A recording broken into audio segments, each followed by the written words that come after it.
katika Yesu Kristo. Tunakuka tusome amagambo y'Imana. Tutasimama kusoma maneno ya Mungu. Yanditse mu gitabo cy'Abamambere. Ndiko ndani kitabu cha Wafalme wa kwanza. Sura ya 18. Kuanzia mstari wa 13. Tunasoma maneno ya Yesu Kristo. Katika Yesu Kristo. Eliya aherako abwira abantu bose ati nimunyegere, bose baramwegera, asaba igicaniro cy'Uwiteka cyari cyasenyutse. Nuko Eliya yenda amabuye 12 y'umubare w'imiryango ya bene Yakobo banganaga, niyo ijambo ry'Uwiteka ryagendaho riti Isirayeli nibyo bibaye izina ryawe. Nuko ayo mabuye Eliya ayubakisha igicaniro izina ry'Uwiteka, maze acukura impande zacyo uruhavu rwajyamo indengo ebyiri z'imbuto. Aherako agerekeranya inkwi, acagagura imfizi, ayigereka hejuru y'inkwi. Maze arababwira ati nimwuzuze intango enye amazi, muyasuke hejuru y'igitambo n'inkwi. Arababwira ati nimwongere ubwa kabiri. Bongera ubwa kabiri. Arongera arababwira ati nimwongere ubwa gatatu. Bongera ubwa gatatu. Amazi arasendera agwa igicaniro, yuzurana rwa ruhavu. Nuko agejeje igihe cyo gutanga igitambo cya nimugoroba, Eliya umuhanuzi yegera igicaniro aravuga ati Uwiteka Mana ya Aburahamu na Isaka na Isirayeli, uyu munsi bimenyekane ko ari wowe Mana ya Isirayeli, kandi ko umugaragu wawe nkaba nkoze ibyo byose kubw'ijambo ryawe. Yumvira Uwiteka, yumvira kugira ngo aba bantu bamenye ko ari wowe Mana, kandi ko ari wowe ugarura imitima yabo. Uwo mwami w'umuriro w'Uwiteka uramanuka utwika igitambo cyoswa n'inkwi n'amabuye n'umukungugu, ukamya amazi yari mu ruhavu yose. Maze abantu bose babibonye bikubita hasi bubamye, baravuga bati Uwiteka niwe Mana, Uwiteka niwe Mana. Imana imumugisha mwinshi. Amagambo yaragusomye katika Yesu Kristo. Kandi buri wese arayobora isengero. Isabira umugisha kutoka kwa Bwana amagambo yayo juu ya maneno yake izina rya Yesu Kristo. katika Yesu Kristo. Kandi nyuma yaho Tena baadaye Gerard arasenga Gerard ataongoza izina rya Yesu Kristo. katika Yesu Kristo.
Uwiteka Mana wacu turagushimira, turaguhimbaje, uri Imana ishobora byose.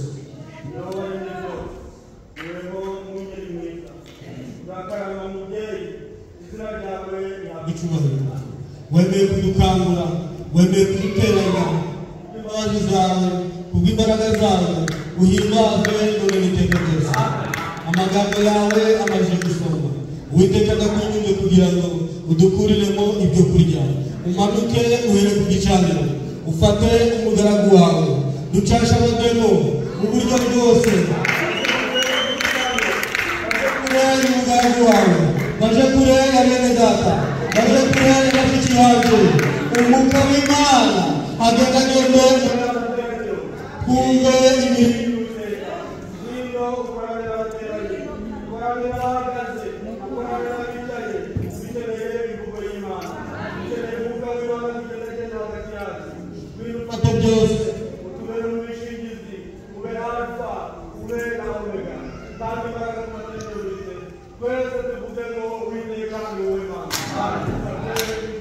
Kristo. Amen. Mwese tubasuhuje mu izina ry'Umwami Umukiza wacu Yesu Kristo. Wote tunawasalimu katika jina la Mfalme na Mwokozi wetu Yesu Kristo. Tuvuga tuti mukomerere mu Mwami. Tukisema mkwe nguvu ndani ya Mfalme. Mukomerere mu Mwami. Mkwe nguvu ndani ya Mfalme na ndani ya nguvu zake nyingi.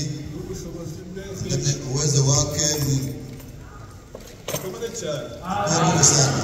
Kandi Imana yacu icyubahiro. Tena Mungu apewe sifa. Ubona yaturinze. Bwana alituchunga. Katwemerera nanone. Tukubalia tena. Kugira imbere yacu. Fika mbele yake. Kuko dukunze kubivuga. Kama vile tunavisema. Hano tuba tuje imbere y'Imana. Hapa tunakuja mbele ya Mungu. Kuko Imana yo ihora iri tayari. Juu Mungu yeye anakuwa kabisa mbele za kila mara. Yeye kila siku anakuwa juu, yeye anaitwa ipo. Iyo ihora Yeye anaishi, anaitwa nipo. aho wayishakira hose urayibona. Mahali popote utamtafuta utampata. Ariko dusabe aho wamushakira hose Lakini tusabe yeye kumtafuta mahali popote utampata. hano Shepherd Divine ntabwo ari. Sasa iko hapa shamba divira ipo. Ari hano mu rugo ntabwo. Iko hapa nyumbani iko. Ariko Imana wayibonera. Lakini Mungu anazipata hapa. Wayibonera na hadi. Anazipata na pale. Kabiri na hadi. Anaweza kuwa na huko. Ku isi yose. Yeye anajaa ulimwengu yote. Umuhanuzi yaravuze ati. Kama vile nabii alisema, Imana twambaza. Mungu tunayeabudu Ni omnipresent. yeye kabisa ni present, yuko tayari, anakuwa popote moya. Baje kwa Mana rero. Tunakuja kwa Mungu sasa, Baje kumwambaza. tunakuja kumwabudu, Baje kumuramya. tunakuja kumwabudu Kugira ngo kusudi atugirire neza. atutendee mema, Adukorere ibyiza. atutendee vizuri. Ibyiza si bibi. Vizuri vipi? Ibyo dukeneye. Ile tunatamani. Mbese nawe dukeneye. Na wewe hautamani vizuri. Dukeneye ibyiza. Natamani mema kutoka kwa Mungu. Nibyo tuba twaje ku isi. Ile tunakuja kumuomba. Hanyuma kandi mu minsi yashize Baadaye masiku iliyopita twumvise ijambo ry'Imana. tusikia neno la Mungu Yaratubereye lituambia eti inama z'Uwiteka. shauri ya Bwana. Twumvise mu cyumweru Hivyo tusikia vile chuma iliyopita inama z'Uwiteka. shauri kwa Bwana. Ese kuki inama z'Uwiteka? Kwa nini shauri ya Bwana? Kuko arizo zubaka. Kwa kuwa zile ndizo zinajenga, Zigira akamaro. ndio zinakuwa na mafaa, ndio zinakuwa na mafaa. Inama z'Uwiteka. Shauri ya Bwana, Hari inama z'Uwiteka tuzibonera. shauri ya Mungu tunapata wapi? Tuzibonera mu nzozi. Tunazipata ndani ya Ushobora kurota. unaweza kuwa na ndoto, Imana ikakugira inama. Mungu anakutendea shauri.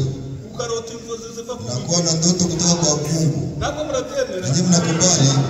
Ushobora kwerekwa. Unaweza kuwa na ono, Abantu bafite impano yo wale ndio na karama ya kuwa na maono. Imana ikakwereka. Mungu anakuonesha, Ikakwereka anakuonesha inzira gucamo. njia utapita, Ntabwo murabyemera. nanyi mnakubali. Imana Mungu yakugira inama. anaweza kutushauri Ufashe Bibiliya ukikamata hii Biblia ukayisoma. unaisoma, Imana ikakuyobora. Mungu anakuongoza, Mu magambo y'ubusome maneno utasoma akakubera igisubizo. anakuwa jibu, Ntabwo murabyemera. nanyi mnakubali. Niyo mpamvu gusoma Ndio Bibiliya sababu kusoma Biblia nabyo muvugisha. nayo ni baraka. Kuko haranditswe ngo Kwa kuwa kunaandikwa hivi, hahirwa usoma heri anayesoma, n'abumva heri wanaosikia n'abasomera. na heri wanaosikia kusoma. Usoma Heri wa kusoma. harya byanditse hera cyo. Kwa hivyo vinaandikwa wapi ndugu John? Kwa hivyo vinaandikwa wapi? Ufunuo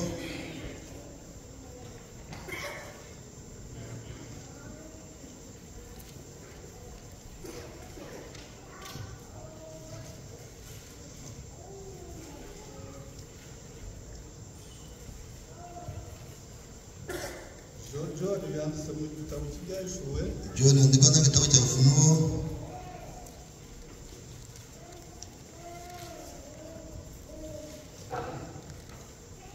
igice cya mbere umurongo wa 3. sura ya kwanza mstari wa Hahirwa 3. usoma amagambo y'ubu buhanuzi. Hahirwa n'abayumva bakitondera ibyanditswe muri bwo kuko igihe kiri bugufi. Numvise amahirwe Unasikia ile heri yo gusoma iki? ya kusoma nini? Yo gusoma ibyanditswe. Ya kusoma maandiko. Masimana Sasa Mungu ikakungura anakumbia na shauri na hekima. ushobora kuzumva. Shauri ya Mungu tunaweza kusikia ndani ya mahubiri. Umuntu yabwiriza Mtu akihubiri kumva inama z'Imana. nasikia shauri ya Mungu. Ariko iyo tuje hano Tukuya hapa tuje kumva inama tunakuja kusikia shauri ya Mungu. babwiriza Wakihubiri kumva urasubiza. nasikia unajibiwa. Babwiriza Wakihubiri kumva utahanye inama. nasikia unaendelea na shauri. Imana ihabwa icyubahiro. Mungu apewe sifa.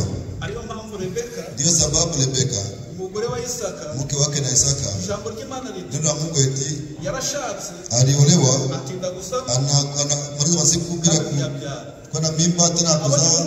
Akora inakuwa tatizo kwake, ashakina anatafuta shauri. Inama ishakira Shauri anatafuta kwa mume. Umugabo nawe Mume naye aravuga ati anasema eti sinjutanga ibyaha mimi sipate uzao. none nanje Sasa nami icyo kibazo ile swali gihereza uwiteka ajipatie Mungu uko ni wigishoboye kwa kuwa ndiye anaweza.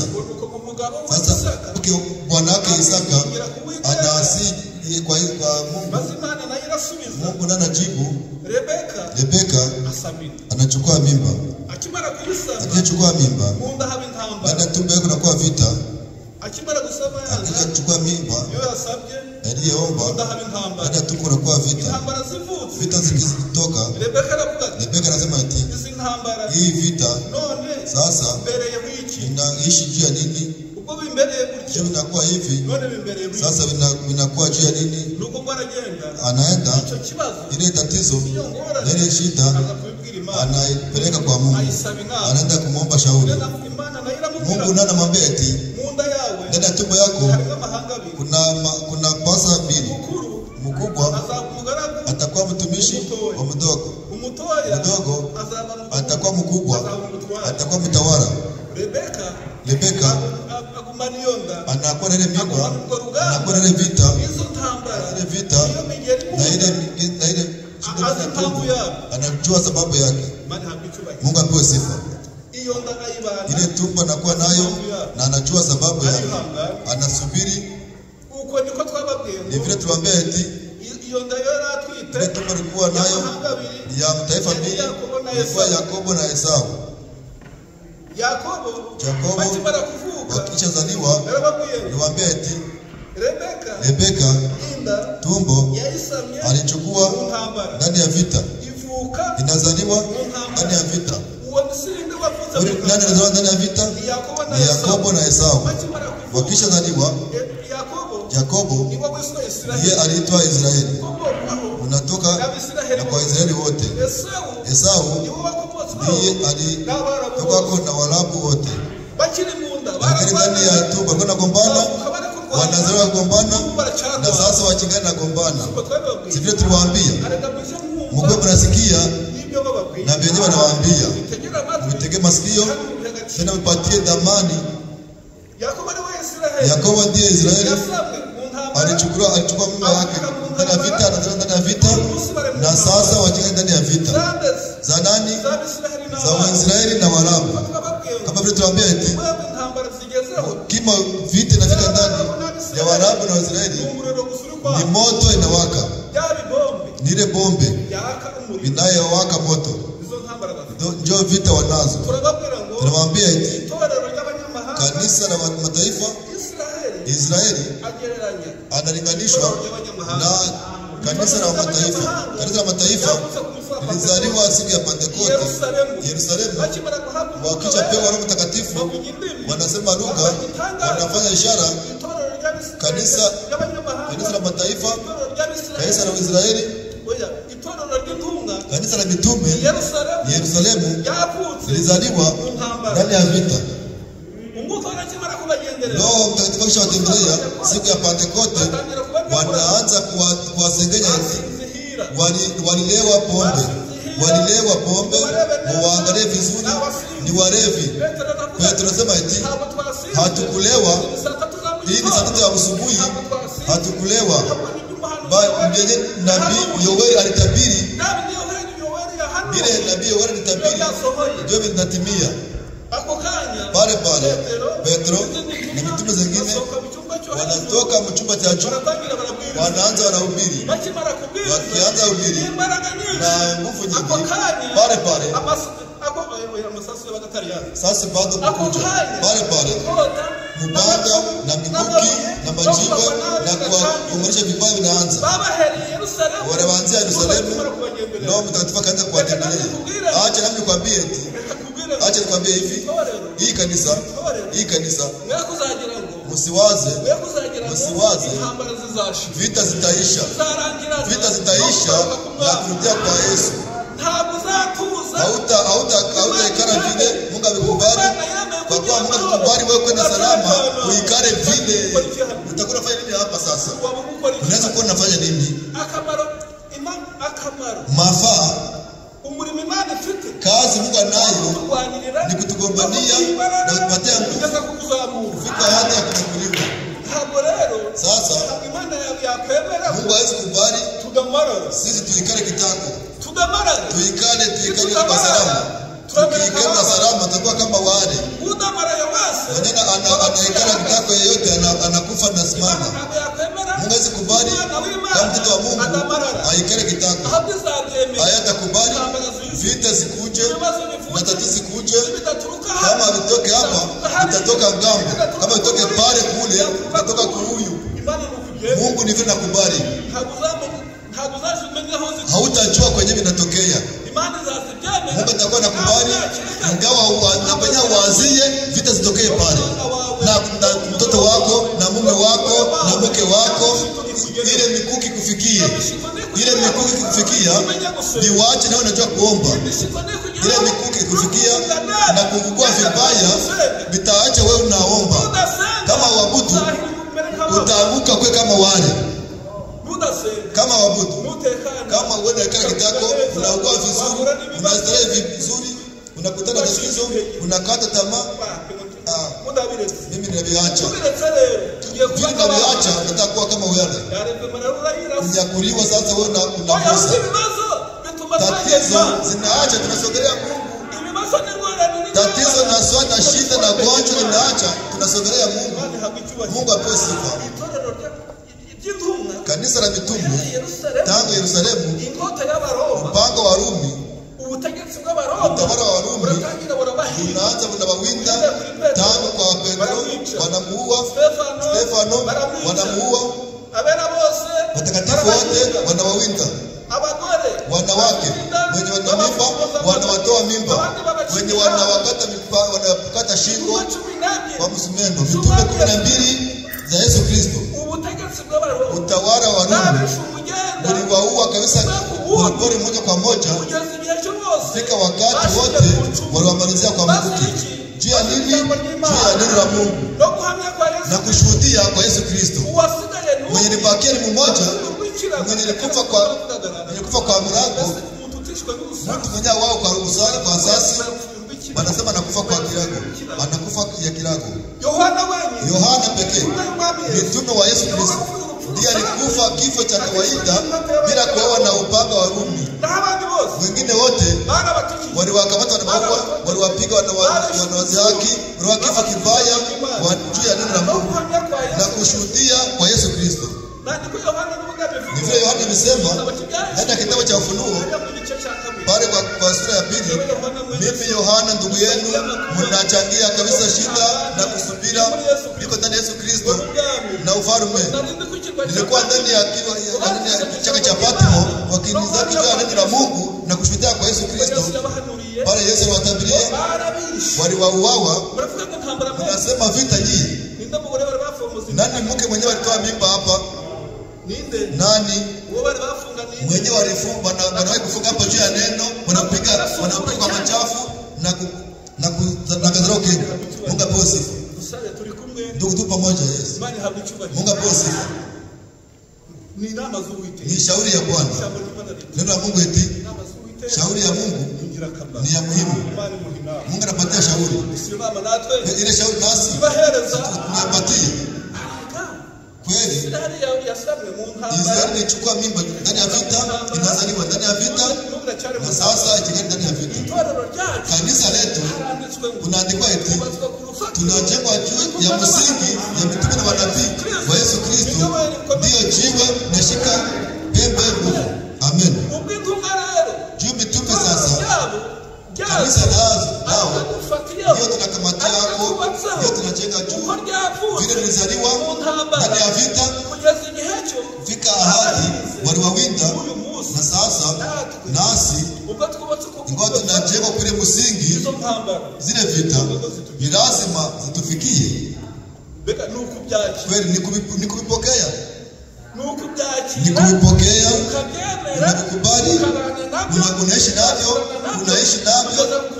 fika ahadi ya rehema. Kanisa itatoa mkuru hapa ulimwengu ile nyoka ikigali kwa na mkuki. Tuliwaambia vizuri, tuliwaambia hii kanisa Biblia inatuambia eti ndiye yule mke atazaa ana mimba. Sasa ile nyoka inachunga yeye aweze kumeza ule mtoto kiume. Habari njema tuambia eti ule mke ni kanisa. Ule mke kiume, ule mtoto kiume ni bibi harusi atazaliwa. Kanisa mke ni kanisa. Ile tumbo na ile mimba nayo mtoto kiume ni bibi harusi atanyakuliwa. Sasa chichi kikua cha nataka kumumeza atamuzaa ule mtoto kiume akimbia au akimbize kukimbia na kunyakuliwa. Mungu apewe sifa. Kanisa litanyakuliwa ndani ya vita na moto ukingani na waka. Mwanzo na watisha hoga ni kusudi mkue ndani ya magoti muombe nguvu kusudi vita tunakombana nazo Mungu atuwezeshe kuzishinda. Amen. Kama ukutani kwa nyumba tutazikutana ndani ya kazi, kama tukutana ndani ya kampani na ndani ya barabara na hapa ndani ya kanisa, na tukitoka vita ziko mahali popote. Lakini unaona mtu fulani, unaona vile anatembea, unaona vile anashikana kwetu, hapana, mumwachilie. Zile ni vita zingine zikukotea. Unatoka mbele ya Mungu, Mungu anakupaka mafuta mazuri, unafika nje, lakini unaona fulani na fulani vile anajivuna. Ona vile anajivuna. Msisengenyane. Kusengenyana ni dhambi. Binafukuza Roho Mtakatifu. Kusengenya na kusema sema watu binafukuza Roho Mtakatifu. Mungu apewe sifa. Mvipokee sasa. Muishi navyo. Mkisema eti mfalme hii njia tulikubali kuipita ndani, ni njia kabisa inayofunga maji. Yesu Kristo anasema, anaambia mtume eti muharakishe kupita ndani ya njia inayofunga maji. Juu njia pana inaelekea ndani ya kuangamia. Muharakishe kupita ile njia pana. Ile njia inayofunga maji inaingia ndani ya uzima wa milele.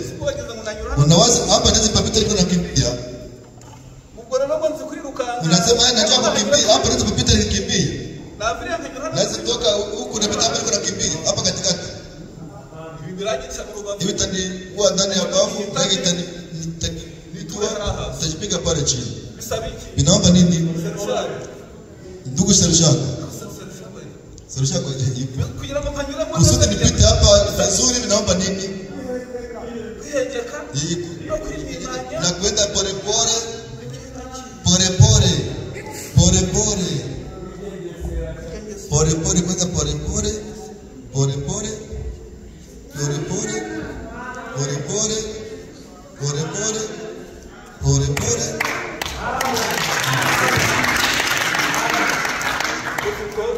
Hapa zinatoka ndani. Sasa nikikuja haraka haraka naye naweza nikamaliza. Ile mikao inanitega na kwa chini. Yesu Kristo anasema sasa mwarikishe kupita mwele njia kabisa ile fungamana inayoelekea ndani ya uzima wa milele. Ni kuenda kabisa pole pole kabisa. Ona vita. Kuna njia pana. Njia pana. Ndiyo inapita hapo wengi. Tena inapita ndani ya kuangamia. Lakini ile ingine fungamana inapita hapo wachache sana. Mungu apewe sifa sana.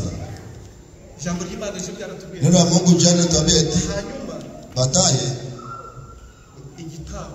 zabihu inayo kwanza zaidi kuwa nzuri, inayofurahisha Mungu. Sadaka inayokuwa zaidi kuwa nzuri ya kufurahisha Mungu. tulikutana ni nini? Ile Noa alitoa ilikuwa vizuri, inasababisha Mungu analapa.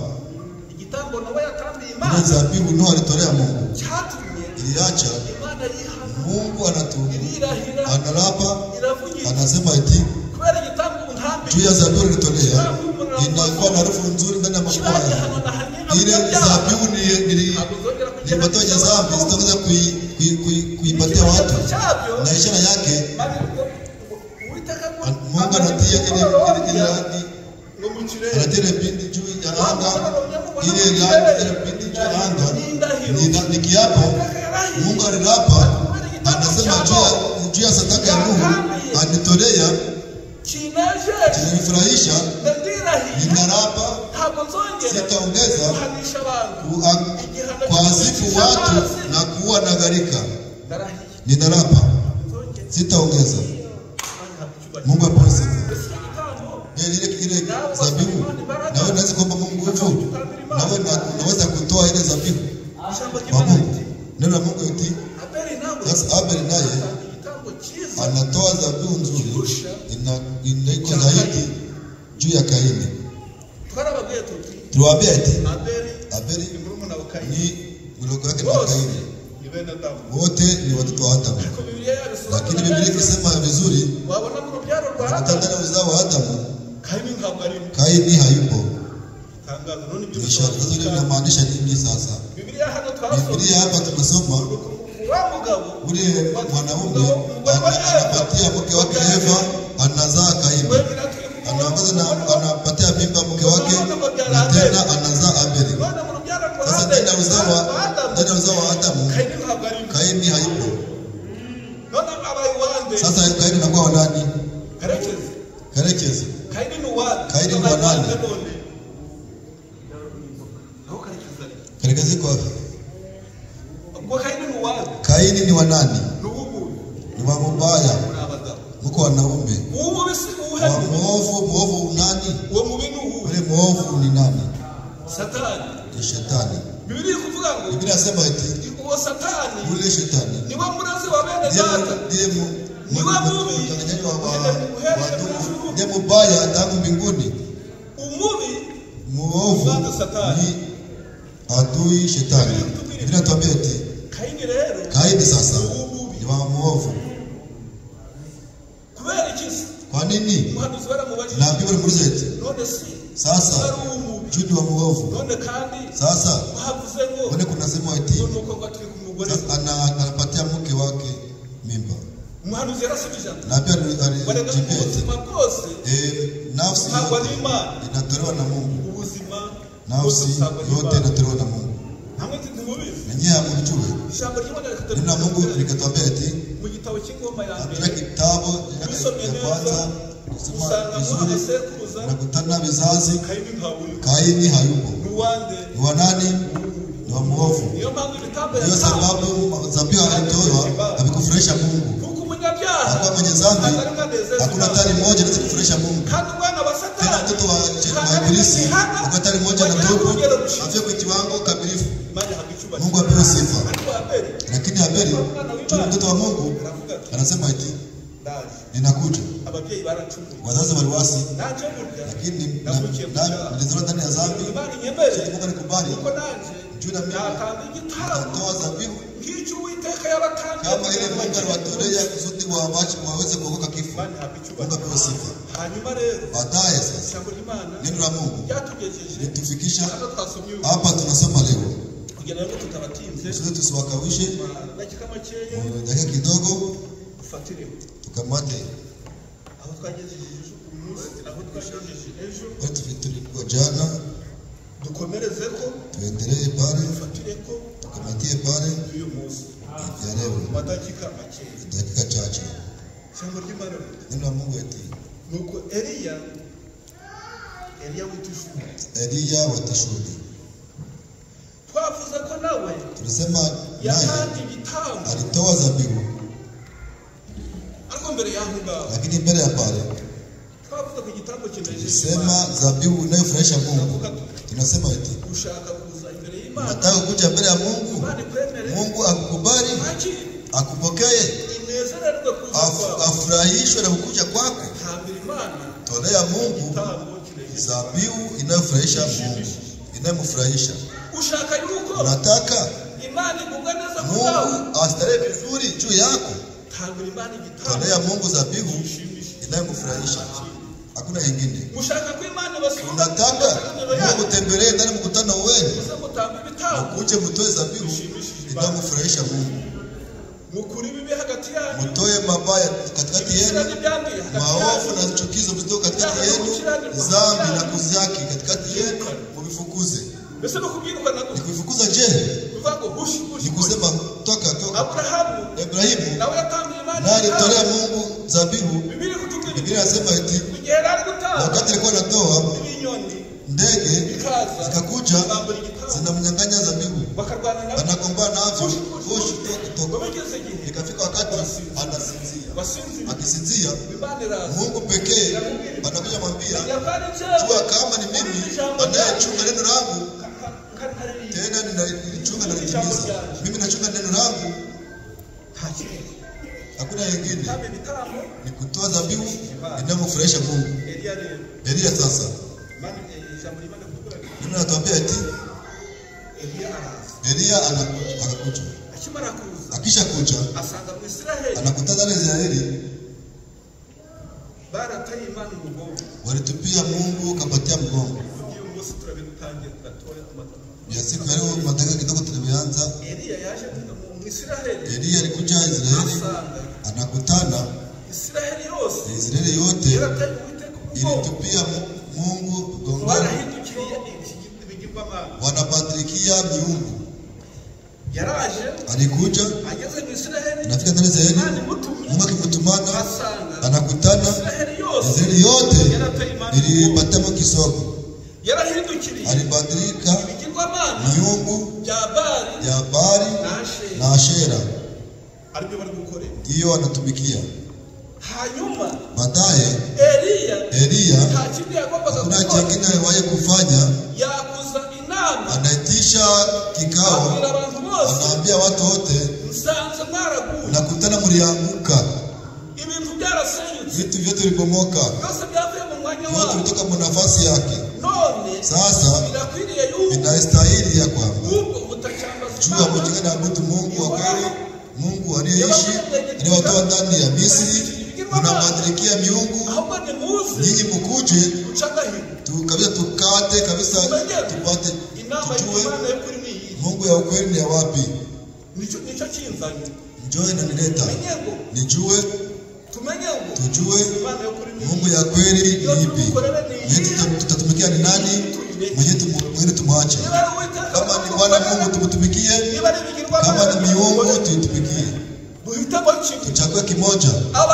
Watu watoke ndani ya kuwayawaya, watoke ndani ya kutojua na vitu vyenyewe havijulikane, bali watu wajue Mungu tunafuata ni nani, ya kweli ni nani, njia ya kweli ni nani, ni ipi. Ile njia ile Mungu ya kwanza alikuwa ndani ya Israeli. Elia anaweza kuja mara ngapi? Tunaanza ya siku ya leo, muda kidogo sana. Elia anaweza kuja mara ngapi? Wewe siseme nasikwambia. Elia anaweza kuja mara ngapi? Elia anapasha kuja mara ngapi? Ulijifunza je? Nani anaweza? Kabili. Mwingine sema nani? Mara tatu. Mwingine nani? Tamuriza. Inaweza kuja mara ngapi? Kumbuka. Gatatu. Gloria yabarushi. Gloria Biblia inasema ndio kweli. Elia agomba kuza inshuro eshanu. Elia anaweza kuja mara tatu. Tulisema muda kidogo. Gloria abonye 10 ku 10. Gloria anapata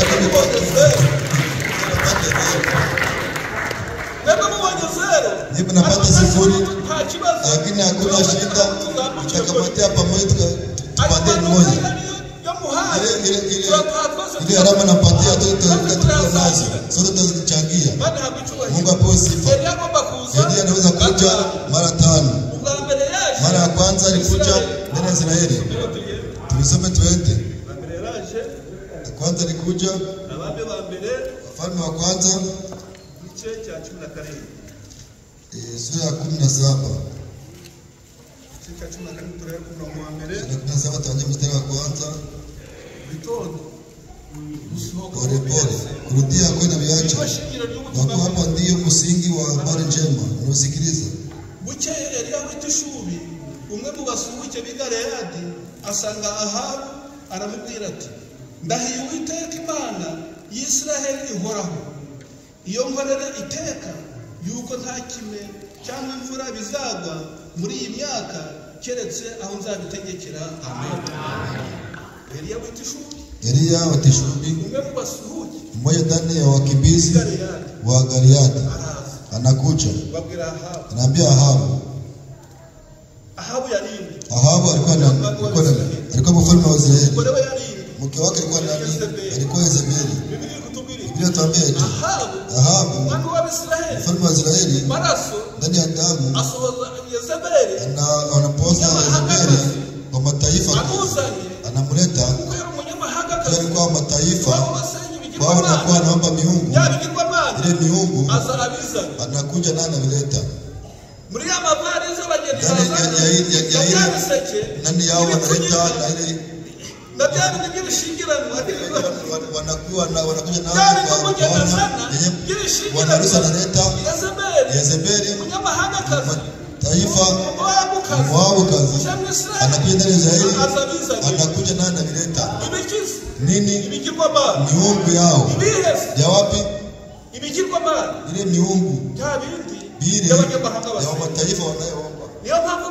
Ndio maana habari njema inatukataza sisi wa ndugu tusioamini ujumbe kuomba wa mataifa. Ukimleta atakuletea tabia na tabia za kwao na maisha na miungu na vingine vyote na vile nazarati na ulozi vyote atavileta ndani ya vile vile nakuja kwa bwana yake. Ukimleta ile vyote kwa wanaabudu na vile wanaishi na tabia za kwao na kufanya vile vyote atavichukua avilete kwako, kwa kuwa ni wewe unajichumbia kwako. Ni kweli vitu na kugombana nayo, lakini Mungu habari njema ilitukataza. Yezebeli akikuja ile miungu anavileta ndani ya Israeli. Alikuwa malkia ndio anatoka kwa ufalme, anakuwa na nguvu. Ile mafundisho zinakuja zinakamata Mungu pana ndani ya Israeli, ile kuomba Mungu na kuabudu Mungu na Waisraeli. Ile litoa Waisraeli ndani ya Misri, binadamu vinapunguka kuomba Mungu na kwenda Israeli, Yerusalemu vinapunguka. Wanaenda wapi? Wanaenda ndani ya manyumba ya miungu. Sisi tuende Yerusalemu, wanaenda kwa manyumba ya miungu, wanaenda kuabudu Mungu. Mungu wa majeshi vinaisha. Juu ni neno natoka kwa wakubwa, ni mafundisho natoka kwa wafalme, wote wanaifuata. Pale zinaanguka. Ikisha anguka, Mungu naye anamtupia kisoko. Akisha watupia kisoko, muda kitimia, juu Mungu anakuwa na rehema nyingi. Nitawaacha waanguke kweli. Nitawaacha waanguke kweli. Waishi ndani ya miungu na mafundisho mabaya. Acha niwatendee mema, niwatendee neema, niwatumie nabii. Mwenyewe mkubali, atakubali maneno yake, ataokolewa. Mungu apewe sifa. Lakini unasikia vizuri? Ni vile Mungu anatumika. Mungu ni mwenye neema, tena yeye kabisa anaweza kukasirika. Yeye ni vile alisema. Mungu ni Mungu mwenye neema na kusubira sana. Mungu akiangalia Waisraeli wakiabudu miungu, Mungu anasema eti acha niwatendee neema, niwatumie nabii kweli, watatoka nyuma ya miungu. neno la Mungu eti anawatumia Elia anatumisha mfalme wa Israeli, anamwambia eti narapa Mungu wa majeshi, ile mlifanya hakuna mvula, hakuna ule murumande itaoka kwa udongo, ila wakati mimi nitabisema. Elia anaendea zake pale pale na wa Israeli. Sasa nao wanahuzunika sana. Yule ni Elia wa kwanza. Alikuja je? Mungu alimbebesha ujumbe gani? Apatia ujumbe ya kwanza kuja kwa Israeli ilikuwa ujumbe ya kutoa wa Israeli nyuma ya miungu, nyuma ya mafundisho mabaya, nyuma ya kupotea, kusudi wakuje nyuma ya Mungu wa kweli, watoke nyuma ya uongo, watoke nyuma ya uongo, waende nyuma ya ukweli, watoke nyuma ya wanabii wa uongo, waende nyuma ya wanabii wa kweli. Nabii wa kweli nani? Didasi, lakini hawezi kujua, anakuja na kusaidia. Mungu apewe sifa. Didasi kuja nisaidie muda kidogo, nasi tutakuwa tunamaliza. Neno la Mungu eti sasa Elia anakuja. Acha tusome hapa. Tusome hapa. Kitabu cha Wafalme wa kwanza. Wafalme wa kwanza. Wafalme wa kwanza. Igice cha 18. Shairi ya 18. Maze Ahabu umurongo wa 17. Shairi ya 17. Maze Ahabu abonye Elia aramubwira ati, mbega ni wowe n'umuruho wateye Israeli? Nawe aramusubiza ati, erega sinje wateye Israeli umuruho, ahubwo ni wowe n'inzu ya so, kuko mwaritse amategeko y'Uwiteka mugakurikira Baali. Nuko none nkumira Abisirayeli bose bateranire ku musozi wa Karumeli, kandi n'abahanuzi ba Baali uko ari 450, n'abahanuzi ba Ashera basangira ku meza ya Yezebeli uko ari 400. Amen. Amen. Habyumvise? Umesikia? Elia amekusha mkutano. Mkutano Israeli alianguka. Alibadilika miungu, mafundisho ya uongo. Akaja akasema eti nyote njoni, kusanyiko nyote, sababu umetoka kwa mfalme. Akasema eti wana wa Israeli wote na nabii 450 wachangie kwa meza moja, na mke wao Yezebeli wote watumeko wakutanie kwa mlima Karumeli. Hapo itakwisha, atujue kama ni Mungu wa kweli. Akawaita wote, tunaharakisha. Akawaita wote, alipowaita wote, walipomaliza kuwaita, ni wafalme tu. Wafalme wa kwanza shairi ya kingapi? Kipindi cha 18.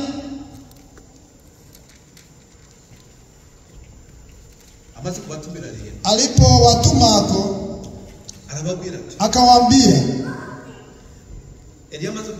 Elia alipowaita, Elia akakaribia watu wote, akasema eti kipindi cha 18 shairi ya 21. Elia akawakaribia watu wote, akasema eti mtafika lini kupatika katika kufarakano? Kama mnajua Mungu ndiye Mungu, mumfuate. Kama mnajua kwamba ni Baali, naye mumfuate. Watu wote wakumjini, hata neno moja amina. Elia akaongeza, akaambia wanadamu eti mimi pekee nabii wa Bwana ambaye nabaki, lakini nabii wa Baali ni 450. Watupe jozi 2. wachague yao, waikatakate na visu, waviweke juu ya makundi, lakini wasikonge. Naam, nikatengeneze ya pili niweke juu ya makundi, nisitakonga moto. Wamefanya neno la Mungu eti vile wote wanafanya naziri. Elia mwenyewe nabii wa Bwana ile mahamsini na na ashe mabishano inakuja. Ni pale hapo walienda wanani manabii wa uongo wakaita miungu yao, nao hawajikuwa jibu. Tulipowasili hapa mahali tulisoma pale tuliposoma, sitawachelewesha, nataka kuimaliza vya siku ya leo. Waliposhindwa miungu yao bila kujibu, Elia akawachekelea. Hapo tulisoma alipowazihaki, waliposhindwa akasema eti mnikaribie, mimi mmeshindwa, tumekufa bure, John hapa kwangu. Mimi pekee, mimi nabii wa Bwana Mungu mwenye kubaki, mimi pekee. Alikuwa pamoja na nani? Na Bwana wa majeshi. Pale mnikaribie, wakamzunguka. Neno la Mungu eti mbele aombe Mungu, mbele aombe akasema eti waacha nichunguze kwamba neno la Mungu lingali nasimama imara. Alipokuta alipitana zabihu yote ilipomoka, alifanya nini? Alianza kurekebisha. Alikutana mawe 12, naye maanisha jamaa 12 ya Israeli. Alikutana yote ilipomoka, anza kuirekebisha, akajenga. Alijenga madhabahu. Alipokwisha maliza kujenga madhabahu, mambo yote akisha kujenga. Amen. Nanyi mmefika, nasi tuko hapa. Hakuna vyenye vilibomoka basi. Hakuna vyenye vilibomoka kwako. Hakuna vyenye kwa safi huko kwako. Irekebishe, ujenge, uite Mungu. Mungu naye itakujibu. Hakuna vyenye vilibomoka kwako. Hakuna vyenye kutokuwa safi kwa vile vyote. Vile vyenye kutokuwa safi, kusimama imara, vilibomoka, vyenye kutawanyika, rekebisha, ujenge, upate kuita Mungu, Mungu apate kutembelea. Unahitaji Mungu aitembelee, mrekebishe, ujenge, vile vilibomoka, uite Mungu, Mungu ndiye apate kutembelea. Hakuna kitu kingine, hakuna kitu tunatolomba kama kwako, kama hata sisi sote kwa ujumla. Chunguza bomoka, tosimama imara, kwa safi, vyenye kusambarata, vyenye kwa msanyororo. Afya Mungu, uite Mungu, Mungu na apata kutembelea, apata kutembelea. Unahitaji Elia mbele yake Mungu alisema eti waacha nirekebishe na nilijenge vile vilivyobomoka. Ita Mungu, Mungu naye ipate kunijibu. Nilipomaliza kujenga na kurekebisha, akaita Mungu, Mungu akaja, moto wake ukalunguza vile vyote. Ile moto, neno la Mungu, neno la Mungu, Biblia yetu, moto kuteketeza, neno la Mungu, moto kuteketeza, na kuteketeza nini? Tabia, dhambi, yaliyokuwa safi. Neno la Mungu lina uwezo, maana ni moto ambayo inateketeza. Inateketeza nini? Inateketeza dhambi, inatoka kwetu. Yote inatoka. Ulevi inatoka. Yote neno la Mungu linarunguza. eti Bwana Mungu akatembelea Elia, wote wakasema eti Mungu aliye Mungu, Mungu aliye Mungu. Pale pale akatoka nyuma ya miungu, akatoka nyuma ya Baali, nyuma ya Elia nabii wa Mungu. Pale pale wakafanya mstari, wakafuata neno la Mungu, mtumishi wa Mungu Elia. Safari kaanza. Mungu akasema eti ili atoke nyuma ya Mungu, nami nitatembea pamoja na wao, niwaongoze. Mapenzi ya Mungu nitembelee. Toka nyuma ya mabaya, toka ndani ya mabaya, achana na mabaya, tembea nami. Mungu atembele yako, akuongoze. Tukisaga kwa uzima wa milele, bila shaka ukitengana na mabaya, ukitengana na dhambi, unaviacha vyote, unavikana vyote. Zamani tulikuwa tunasema yote, tulipokea ujumbe, tunasema mambo yote nakataa. Tunaimba nyimbo kusema funga milango shetani, funga milango shetani. Wewe shetani, je, funga milango wewe, funga milango wewe. Ile milango ni gani? Shetani nafunga milango. Milango ni dhambi, dhambi zenye kuangamiza. Wewe shetani aende.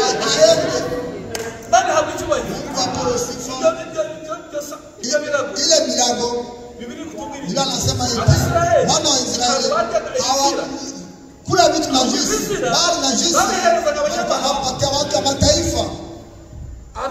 Wana wa Israeli hawakula kukubaliana na kugusa vitu najisi, maana nabii anasema hivi, pombe ni dhambi, na kuchuza ni dhambi, na kuchuza ni dhambi, tumika ndani ya dhambi ni dhambi, hayo ni dhambi.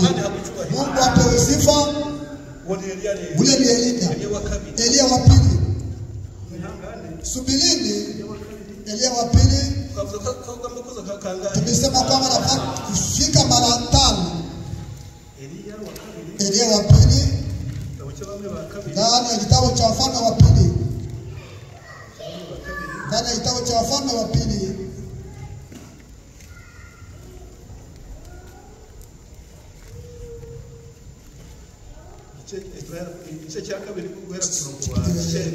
Tutaanzia shairi ya 9. Tutaanzia shairi ya 9 Subilini Elia wa pili.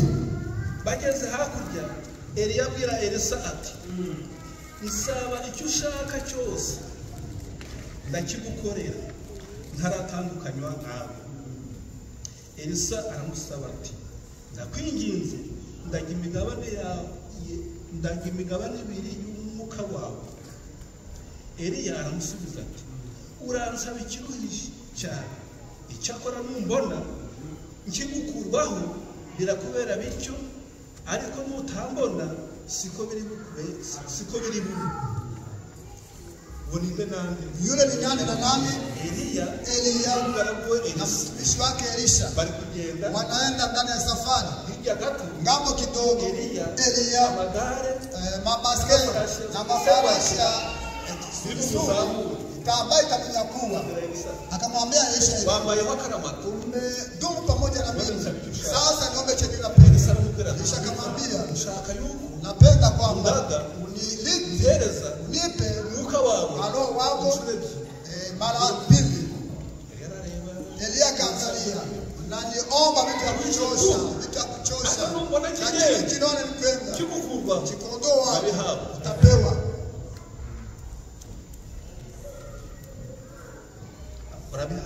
Utavipewa.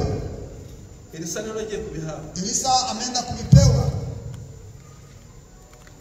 Bakigenda walipokwenda baganira bakiongea katika na baskeli ya moto na mafarashi ya moto birabatandukanye ikawatenganisha. Nuko Elia ashanga mwizi akaweka mbingu yake ndani ya kifudifudi. Elisa alipoviona akaomboleza yeye hapa kwa Israeli amagare mabaskeli na mafarashi. Nuko ntiyongera sasa kuweza kuwa mara tena hakuongeza kumuona kwa mara tena. maze afata umwambaro we Akapata mvazi lake akaikata mara pili. atoragura wa Akaokota ile joo ambayo Elia anatoa. asubirayo Akarudi. ageze ku nkombe ya Yorodani Mahali ya Yorodani akasimama. yenda wa mwitero Elia Akashika joo ambayo Elia akubita amazi akaikapiga juu ya maji. aravuga ati Akasema eti Uwiteka Bwana Mungu, Imana ya Elia Mungu wa Elia irihe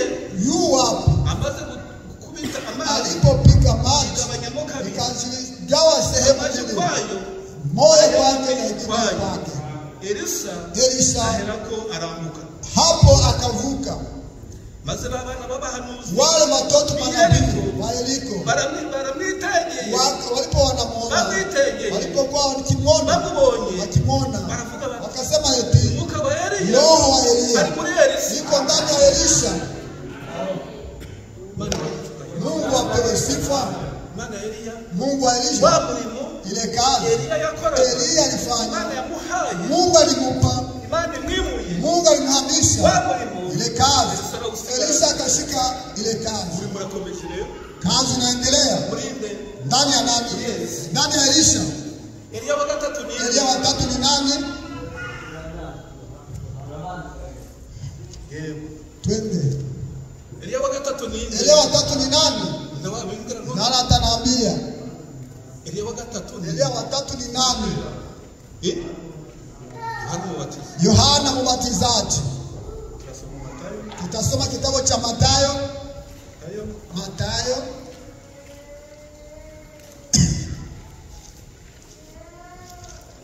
igice cya 11 Mathayo sura 11. kujoni ahaboye John umepata sura 11 Mathayo. Sura 11. Shahili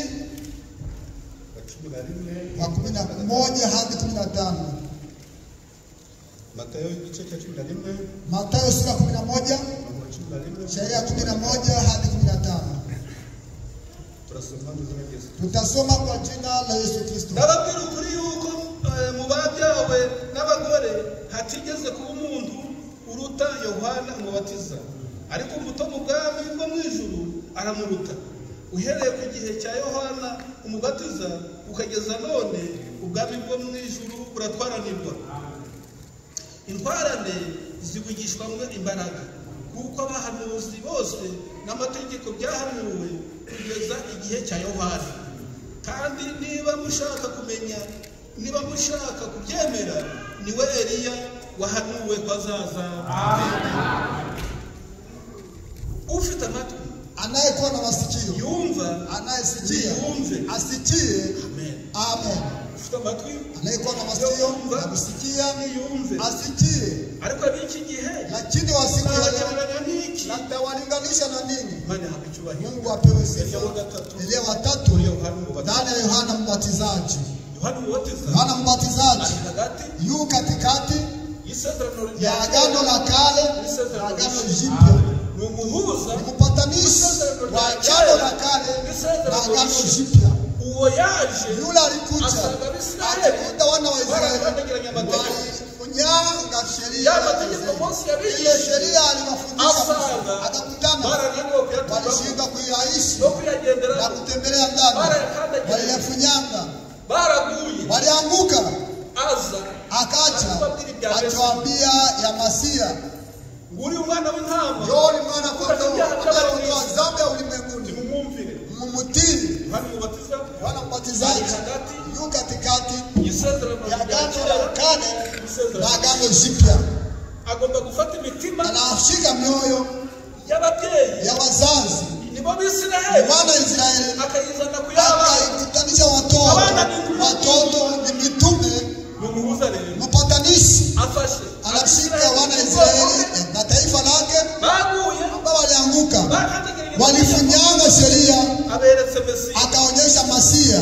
uyu Mesiya rero John Masia niwe bukuri ni yeye ndiyo mwenye ukweli, mfuate. aramuberetse Akawaonyesha, baramukurikiye walimfuata, ahubwo byarangiye ilikwisha wakimuwinda.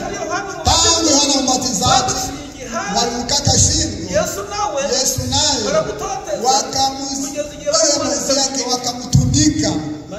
Mungu apewe sifa. Tunasikia maneno ya Mungu, neno la Mungu eti kumbe Elia anapasha kuwa sehemu tano. Si tunavimaliza? Elia wa ine ni nani? Elia wa ine ni nani? Elia wa ine ni nani? Ni Branham. Branham anaandikwa ndani ya Biblia wapi? Naweza kuonyesha William Marion Branham, Marekani. Anazaliwa hapa ngambo. Anaandikwa wapi ndani ya Biblia? Malaki sura 4. Soma, tusome kama tunasikia ndani Branham. Ule mtoto akawa gema. Soma tusikie ile Malaki sura 4 kwamba tutasikia ndani Branham. Biblia ya zamani kuko iko kwa sura 3. Biblia ya zamani kwa sura 4. Ya leo ni ya sura 3. Dore nzatuma integuza yanjye izambanziriza, intunganyirize inzira umwami mushaka azandikwa mu rusengero rwe, kandi intumwa y'isezerano mwishimana dore iraje, niko Uwiteka Nyiringabo avuga. Ninde uzabasha kwihangana ku munsi wo kuza kwe? Kandi ninde uzahagarara ubwo azaboneka? Kuko ameze nk'umuriro w'umucuzi n'isabune y'abameshi, kandi azicara nk'ucura ifeza akayitunganya akayimaramo inkamba. Azatunganya abahungu ba Lewi abacecure nk'uko bacecura izahabu n'ifeza, maze bazature Uwiteka amaturo bakiranutse, maze amaturo y'Ubuyuda. Hata hapo, simama hapo. Asante. Usome, unasoma wapi? Biblia ya zamani sura 4. Tutasoma eti dore hazaba umunsi utwika cy'itanura ry'umuriro, abibona bose n'inkozi z'ibibi zose bazabishima, maze abo munsi uzabatwika bashire, niko Uwiteka Nyiringabo avuga. Ntuzabasigira umuzi cyangwa ishami, ariko mwebweho abubaha izina ryanjye, izuba ryo gukiranuka rizabarasira rifite gukiza mu mababa yaryo, maze muzasohoka mu kinagire cy'inyana no mu kiraro zo mu kiraro, kandi muzarebatira abanyabyaha hasi, bazaba ivu munsi y'ibirenge byanyu ku munsi uzabikoreraho, niko Uwiteka Nyiringabo avuga. Nimwibuke amategeko y'umugaragu wanjye Mose, ayo namutegekeye i Horebu, yari ay'Abisiraheli bose, yari ay'Abisiraheli bose, yari amategeko n'amateka. Dore nzabohereza umuhanuzi Eliya umunsi w'Uwiteka ukomeye kandi uteye ubwoba utaragera. Uwo niwe uzasanganya imitima y'abana n'iy'abase, kugira ngo ntazaza kurimbuza isi umuvumo. Amen. Sasa Branham yu wapi? Zamani tulipoamini ujumbe ndio alama ya kwanza, aliuliza Wafarisee na babagabo babalimutsa. Abiayo nilikuwa nauliza Branham yule mnasema yu wapi? Ili mnanisomea yuko wapi?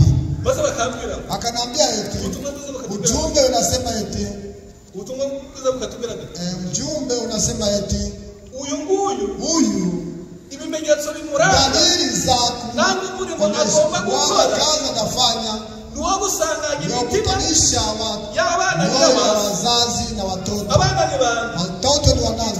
Sisi wagano la kale. Abakibasi badata ni bande? Wapapa ni wanani? Ni nabii. Badata ni bande? Wapapa ni wanani? Ni manabii. Nukuvuga ngo uyu Nisema kwamba Elia sababu watu wote wanasema Elia ndani kazi alichukua Mungu alimupa sisi watoto anatupelekea atuweke nyuma ya mafundisho ya mitume na manabii. Wazazi wetu ni mitume na nabii. Alikuja akakuta madhehebu alianguka, akasema madhehebu yote alianguka. Ubatizo wa kweli jina la Yesu Kristo kama mitume. Baadaye nasi pale pale tukamfuata. Kumbe huyu yeye nabii anaweza kutanisha wazazi na wababa. Watoto ni wanani? Sisi wazazi ni wanani? Wababa ni wanani? Ndani ya ujumbe ni mitume na nabii. Sababu Mungu tunayemwomba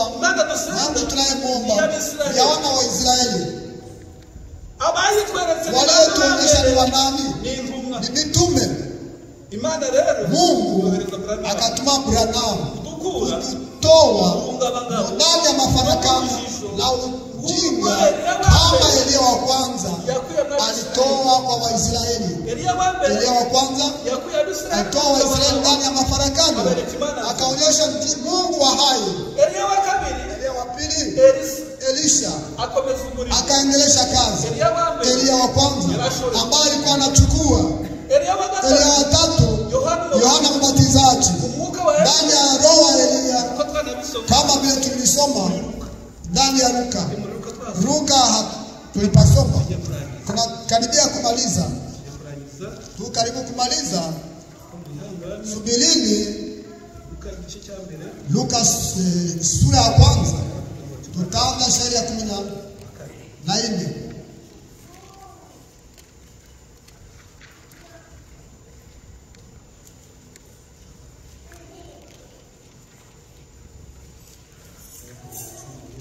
Tutaanza kwa 11.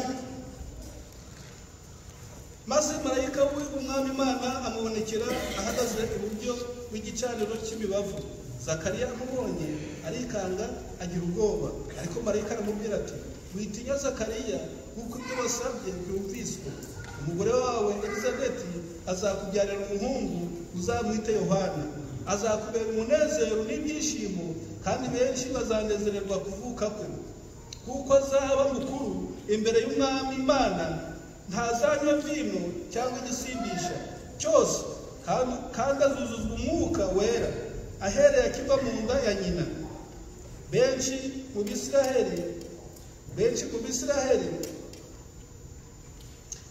azabahindukira n'umwami, azabahindurira ku mwami Imana.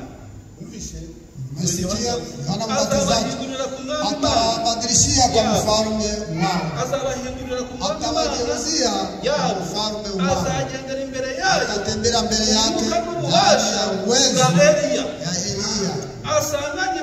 atakutanisha mioyo ya watoto na baba yao na wasiomtii Mungu, atawaongoza ndani ya nchi wenye haki, wala wategure andaye taifa aliyoimana. Sikia vema, umefuata vizuri, ndio msingi wa ujumbe. Tunakaribia kumaliza. Elia wa 4 William Marion Branham. Sababu gani haiko ndani ya Biblia? Biblia yetu inasema kazi mtu ambayo Mungu analipa. Kanasema kazi anapatia Elia. Tunakwambia kwamba Elia ndio Elia. Ni kitu gani? Alikutana madhehebu yalianguka. Anasema hivi, madhehebu ni Babeli. Toka ndani ya Babeli. Ni mji ambayo ilikuwa ikaendelea. Toka ndani ya Babeli. Babeli ni nini? Ni madhehebu. Ondoka. Ni vile tuliondoka ndani ya madhehebu, ndani ya makabila, tunaenda nyuma ya neno ya ujumbe. Mungu alibebesha Branham ndio Elia wa Mungu. Sababu gani? Amekutana watu wako ndani ya uvuguvugu na ndani ya uongo na ndani ya makosa kama wana Israeli waliopanda wakutana ndani. Alipowakutana ndani akawaondoa nyuma yao, akaondoa nyuma yao, akaonyesha neno la kweli. Wao wanasema tuonyesha neno la kweli, majizi wa kweli kwa jina la Yesu Kristo. Kama nani? Kama mitume. Mungu apewe sifa. Kwa sababu tunabatiza kwa jina la Yesu Kristo. Mungu apewe sifa. Mmesikia vyema? Elia ni nani? William Marion Branham. Anazaliwa hapa ngambo. Ndani ya state ya Kentucky, lakini alikobalia di state nyingine Indiana. Alizaliwa hapa ndani ya mji kidogo ngambo hapa